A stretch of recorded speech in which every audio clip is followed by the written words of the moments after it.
أعزائي المشاهدين، السلام عليكم ورحمة الله وبركاته. أهلا بكم، معكم عماد العطار. النهاردة إن شاء الله هنتكلم عن مباراة الأهلي وشباب بلوزداد الجزائري. كانت مباراة رائعة، الفريقين كان مستواهم عالي جدا جدا، كانت هجمة هنا وكانت هجمة هنا، وطبعا الجمهور راضي جدا جدا عن أداء فريق الأهلي، وأيضا الجماهير شباب بلوزداد برضو راضية عن فريقها.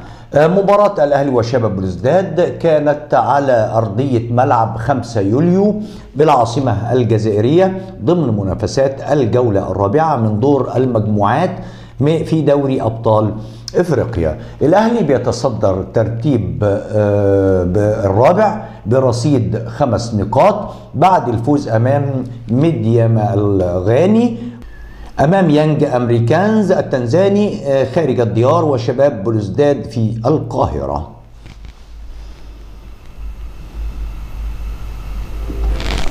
بينما شباب بلوزداد يأتي في المركز الثالث ولديه 4 نقاط حصل عليها في الفوز على يانج أفريكانز والتعادل مع الأهلي والخسارة على يد ميدياما الغاني. تشكيل فريق النادي الأهلي اليوم: حراسة المرمى مصطفى شوبير، خط الدفاع محمد هاني، محمد عبد المنعم، ياسر إبراهيم، علي معلول، خط الوسط مروان عطية، أكرم توفيق، إمام عاشور. الهجوم كان حسين الشحات، طاهر محمد طاهر، أنتوني موديست. النهارده المباراة في الدقيقة الأولى طبعا حكم المباراة أطلق صافرة البداية. الدقيقة الخامسة كانت في فرصة خطيرة جدا لشباب بلوزداد بعد تسديدة قوية من حسين ابن عيادة من خارج منطقة الجزاء، لكنها مرت بجوار القائم الأيمن للحارس مصطفى شوبير. الدقيقة الثامنة كانت في ركلة ركنية لصالح فريق شباب بلوزداد من جهة اليسار، نفذها حسين ابن عيادة بعرضية لداخل منطقة الجزاء، شتتها موديست من على القائم.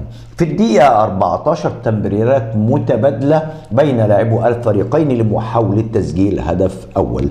في الدقيقة 17 فرصة خطيرة لصالح شباب بلوزداد بعد عرضية من حسين سلمي استقبلها عبد الرحمن مزياني بتسديدة قوية لكنها مرت أعلى القائم.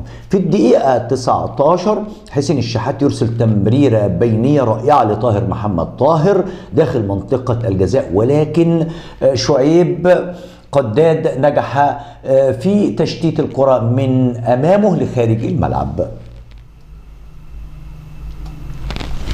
في الدقيقة 21 فرصة رائعة للأهلي، أكرم توفيق يرسل كرة طويلة من منتصف الملعب استقبلها حسين الشحات من داخل منطقة الجزاء، ثم أطلقت تسديدة قوية لكنها بعيدة عن المرمى لخارج الملعب. في الدقيقة 27 فرصة الهدف الأول تضيع لشباب بلوزداد بعد هجمة رائعة من يوسف أمين الوافي، ثم مرر الكرة لليونيل وامبا امام المرمى ولكنها لم تصل اليه وقاطعها محمد عبد المنعم لخارج الملعب. في الدقيقه 33 حسين ابن عياده يرسل كره عرضيه لكنها تمر بعيده لخارج الملعب. في الدقيقة 34 إمام عاشور يسدد كرة رائعة من داخل منطقة الجزاء لكنها ارتطمت بأحد مدافعي شباب بلوزداد. في الدقيقة 38 حسين بن عيادة يرسل كرة عرضية لداخل منطقة الجزاء لكن ياسر إبراهيم يبعدها قبل أن تصل لنويل. في الدقيقة 40 عبد الرحمن مزيان يطلق تصويبة صاروخية من خارج منطقة الجزاء لكن مصطفى شوبير ينجح في التصدي لها بنجاح. في الدقيقة 43 محمد هاني يرسل كرة عرضية لداخل منطقة جزاء شباب بلوزداد استقبلها موديست برأسية مرت لخارج الملعب. 45 حكم اللقاء يحتسب دقيقة واحدة كوقت بدل ضائع من عمر الشوط الأول.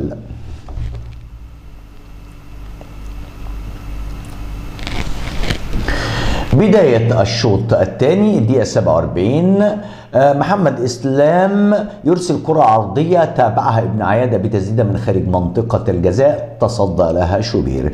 48 ركلة ركنية لصالح شباب بلوزداد نفذت بعرضية لداخل منطقة الجزاء استقبلها عيادة بتسديدة مقصية لكن شوبير تصدى لها بنجاح. الدقيقة 50 خطأ لصالح شباب بلوزداد من مكان جيد نفذه ابن عيادة بتسديدة مباشرة على مرمى الأهلي بطريقة رائعة ارتطمت بالقائم ثم خارج الملعب.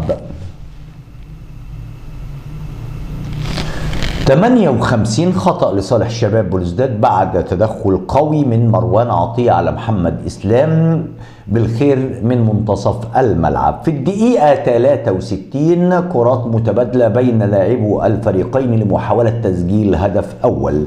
68 حسين بن عيادة يرسل كرة عرضية لداخل منطقة الجزاء يتصدى لها مصطفى شوبير ويحولها إلى ركلة ركنية.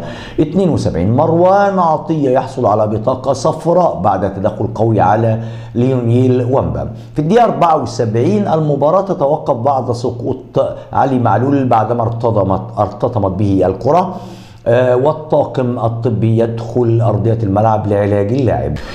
الدقيقة 76 تم استئناف المباراة. الدقيقة 77 كولر يجري 3 تغييرات في صفوف الأهلي: خروج أكرم توفيق وحسين الشحات وطاهر محمد ودخول محمد مجدي أفشة وكريم فؤاد ورضا سليم. في الدقيقة 79 حسين ابن عيادة يرسل كرة عرضية من جهة اليمين استقبلها وامبا برأسية مرت بجوار القائم الأيسر لخارج الملعب. في الدقيقة 81 يوسف أمين يسدد كرة قوية من داخل منطقة الجزاء يتصدى لها شوبير ويحولها إلى ركلة ركنية. في الدقيقة 82 تم تنفيذ الركلة الركنية بعرضية لداخل منطقة الجزاء استقبلها وامبا برأسية لخارج الملعب. في الدقيقة 87 تغييرين آخرين في صفوف الأهلي: خروج إمام عاشور وأنتوني موديست ودخول عمرو السولية ومحمود عبد المنعم كهربا. في الدقيقة 90 الحكم يضيف 5 دقائق كوقت بدل ضائع من عمر الشوط الثاني.